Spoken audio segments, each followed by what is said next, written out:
Tell the people hello. Say hi, I'm being a diva. Say hello, I'm being a diva. Okay.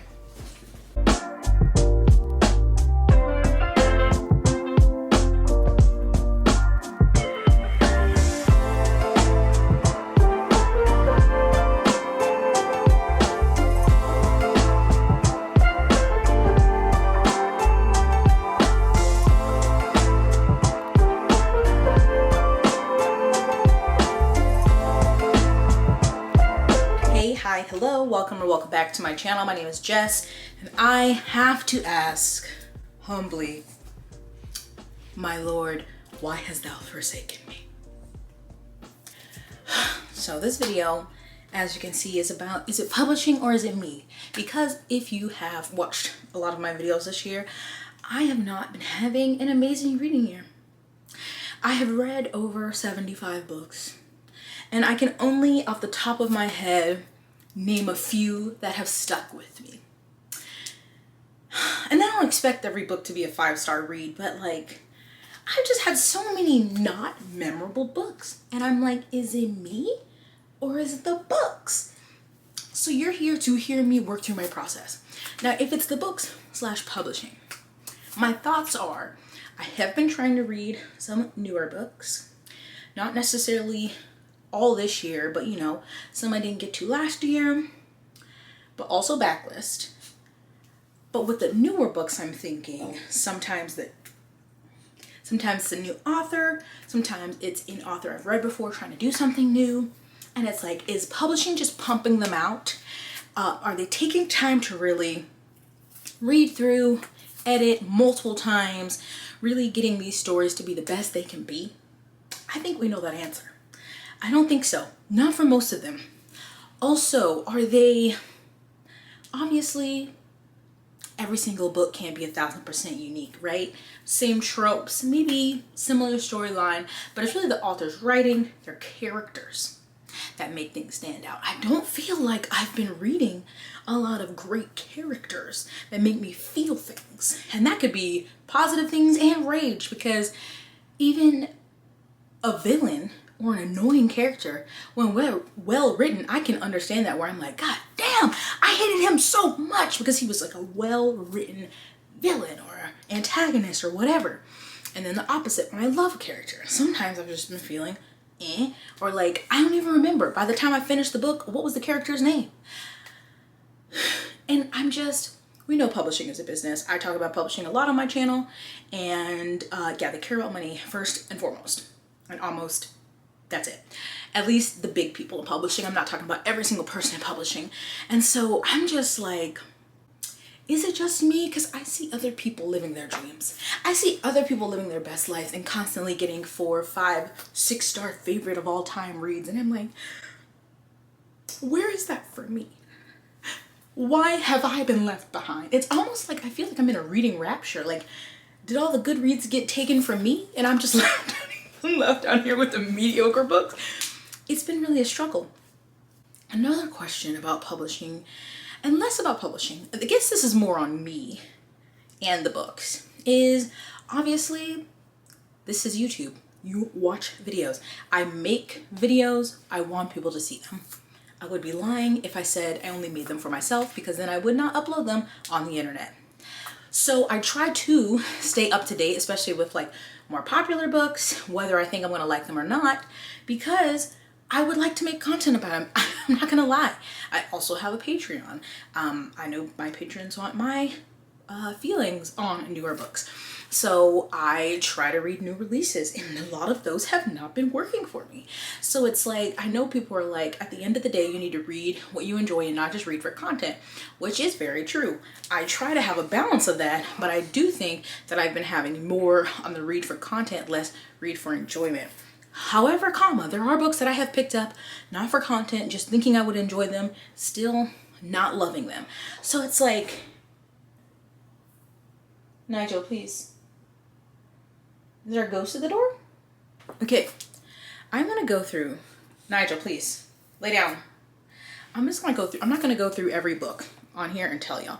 I'm just gonna scan quickly my books that I've read this year on my Goodreads, just to give you an idea.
I don't know. Sometimes I think I'm in a reading slump where like I want to read, but then I read things, I'm not enjoying them, and I almost wish that I could take like a month off of reading and like just watch TV and then come back to it starved for a good book, and then maybe that would make it better.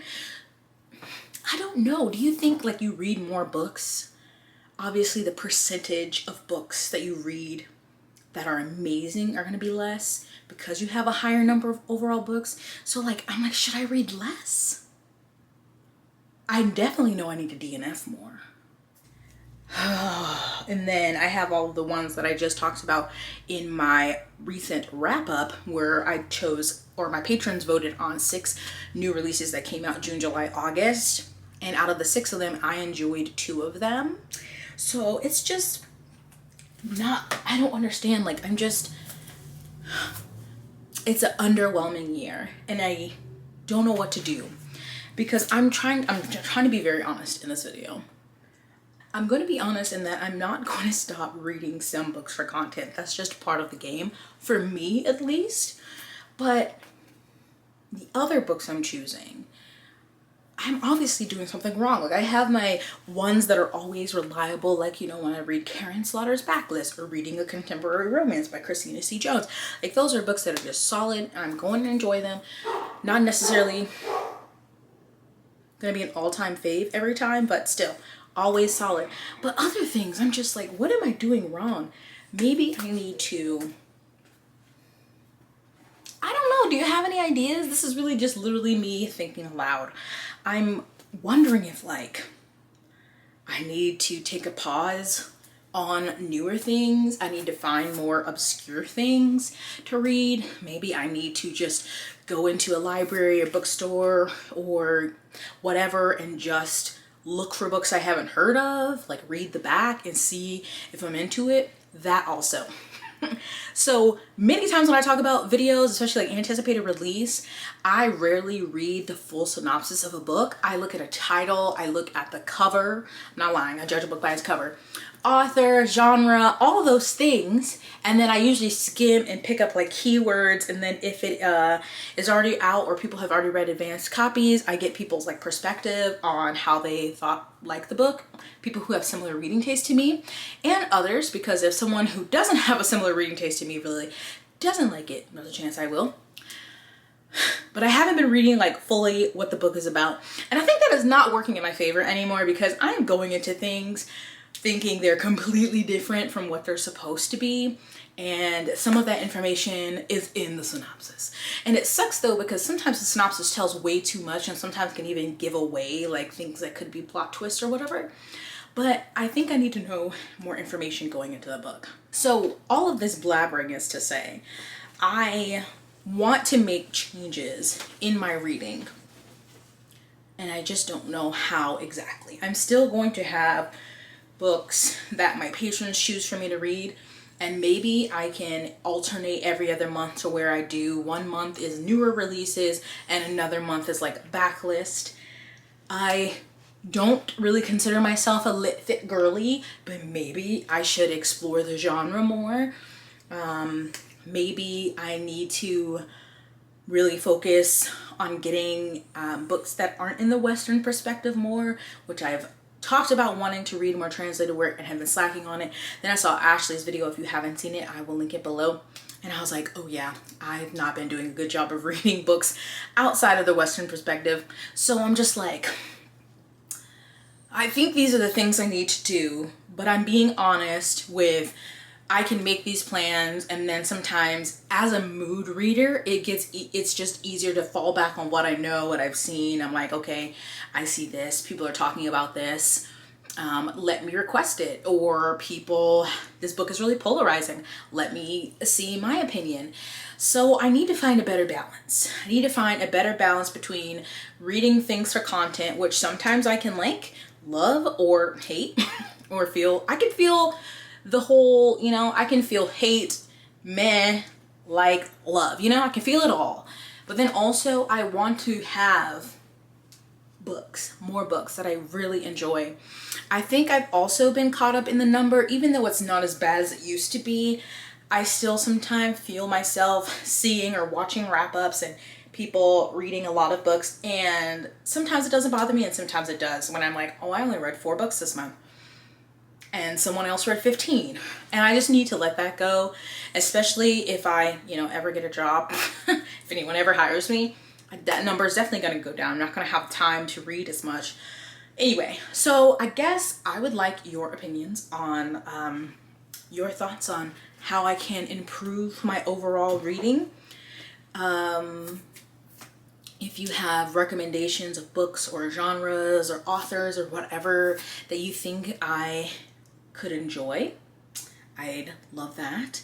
And this isn't like a project, this isn't like a certain amount of time I want to read X amount of books. This is literally, I want to overhaul my reading in general, because there's a lot of books out there, and I know there's some amazing books out there, and I'm just missing them. I'm not getting to them, and I want them. I want them in my grubby little paws. I want to rave about it. I would like to uncover more hidden gems that maybe don't get talked about. But I'm going to be honest that I've been lazy. And I think also just with mood reading, like I said before, I'm just like, oh, I can just read something I know. But I want to be more intentional with some of my reading. Not saying it needs to be regimented, but just like being more intentional up front with having options of things that are different. So then I have different genres, age groups of things that I can choose from that still aren't the, top 10 New York Times bestseller books, which there's nothing against those. I just want to branch out and see if that improves my reading. I hope this made some kind of sense. I just wanted to talk out loud about it and get some feedback. I do still think that publishing is to blame partially, because I don't think they're taking the time with a lot of these new books. They're just pumping them out. They're spending all of their money on the cover artist, which, look, the art is killing it, but I still would like a good book inside. But also, I have to take some of the blame as well. So that's it. Let me know your thoughts down below. Thank you for watching. Stay blessed, hydrated, moisturized, and sunscreened, and I'll see you in my next one. Bye.